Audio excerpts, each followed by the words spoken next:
Au Cameroun, plusieurs candidats participent aux élections présidentielles, mais Paul Biya finit toujours par gagner. Malgré les victoires électorales régulières, dont les 53,66% du dernier scrutin, le Cameroun sous Paul Biya souffre d'une fracture sociale béante. Cette contradiction se lit dans les récentes flambées de colère. Selon le sociologue Christian Mwanjo, le contexte actuel est celui d'une frustration accumulée. Écoutez, je dois vous dire que ce qui est en train de passer au Cameroun en ce moment est déplorable. Mais ce n'est pas surprenant. Ce n'est pas surprenant pour des esprits avisés, pour des gens qui regardent la société camerounaise avec les yeux de l'esprit.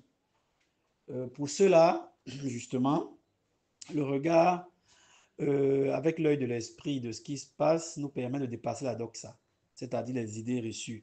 Cette idée qui veut qu'on s'arrête à croire que ce qui se passe, c'est-à-dire les manifestations issues de la proclamation des élections d'octobre dernier, ces manifestations-là, pardon, seraient le fait d'un groupe de Camerounais qui ne mangent pas, la tribu de ceux qui ne mangent pas. Loin de refléter une adhésion, les résultats électoraux au Cameroun dissimulent une réalité africaine propagée dans la sous-région. Les voix avisées essayaient d'attirer l'attention de ceux qui nous gouvernent, de l'ordre politique, sur le fait que depuis le 21e siècle et bien avant, il n'est pas un système politique, un ordre politique qui dure aussi longtemps et dont la fin est heureuse. Ça n'existe pas.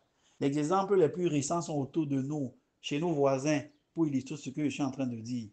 Et puis, ce qui caractérise les régimes africains post-coloniaux, c'est que c'est des régimes sous leur surdité font qu'ils ne s'écoutent qu'eux-mêmes. Ils n'écoutent personne d'autre. D'ailleurs, nous les petits ingénieurs de la craie dans les universités, nous décrions le fait que les politiques n'écoutent pas ce que nous on dit. L'intellectuel camerounais retrace l'histoire en pensant que les élections au Cameroun ont toujours fait office de violence. Et aussi l'autre chose, la deuxième chose que j'aimerais mettre en évidence ici, c'est que c'est ce que le professeur Boussi Boulaga disait il y a 10, 15, 20 ans, c'est qu'une société qui se ment à elle-même ne peut pas espérer une prospérité. Quand on regarde de près l'histoire des élections au Cameroun, depuis 1990, il n'y a pas une seule élection, une seule, sans exception, il n'y a pas une seule qui n'a pas été émaillée par de vives tensions. Le verdict est sans appel. Au Cameroun, la paix des cimetières ne suffit plus à étouffer les cris des vivants.